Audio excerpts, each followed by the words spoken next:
Sexual activity in Liberia, AfricTribal.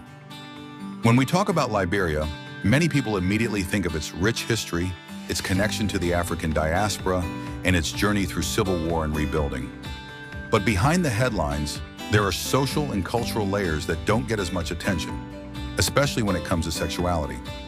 Today, we explore a subject that is often whispered about, but deeply shapes the daily lives, power dynamics, and personal choices of many Liberians. Sexual activity. Liberia's sexual culture is a complex blend of tradition, Western influence, religion, and socio-economic reality. From Monrovia's buzzing nightlife to the rural communities in Lofa, Grand Gede, or Bong County, the patterns of sexual behavior tell a story about desire, survival, and social change.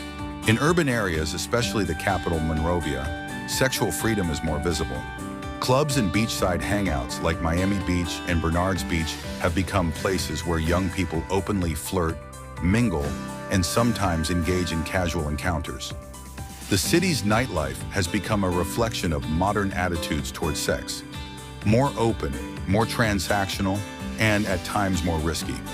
But this sexual openness is not just about personal choice. For many Liberians, especially women, sex can be a survival strategy. Liberia's high unemployment and poverty rate have led many young women into what is locally called man business, a term referring to transactional sexual relationships. In these arrangements, older or wealthier men provide money, school fees, or material support in exchange for companionship or sexual favors. It's not always labeled as prostitution, but it follows the same economic logic.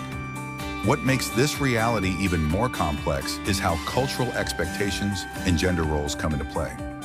In many communities, a woman's value is still strongly tied to her ability to please a man, bear children, and maintain loyalty.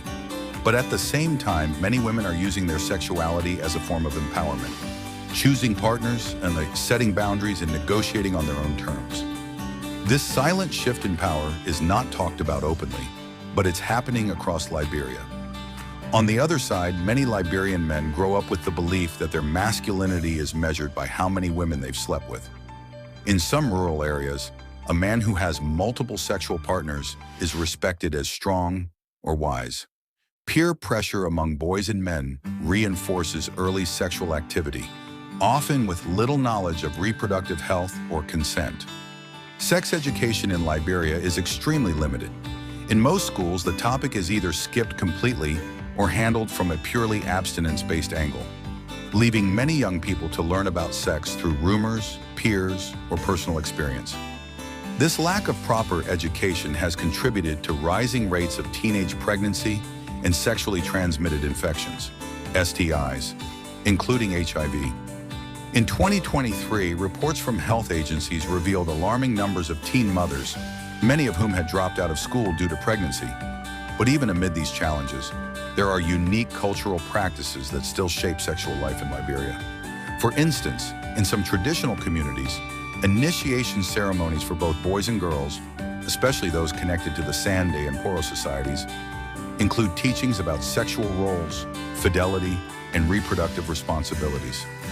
These secret societies act as informal schools, passing down generational knowledge about family life, although sometimes mixed with outdated gender expectations.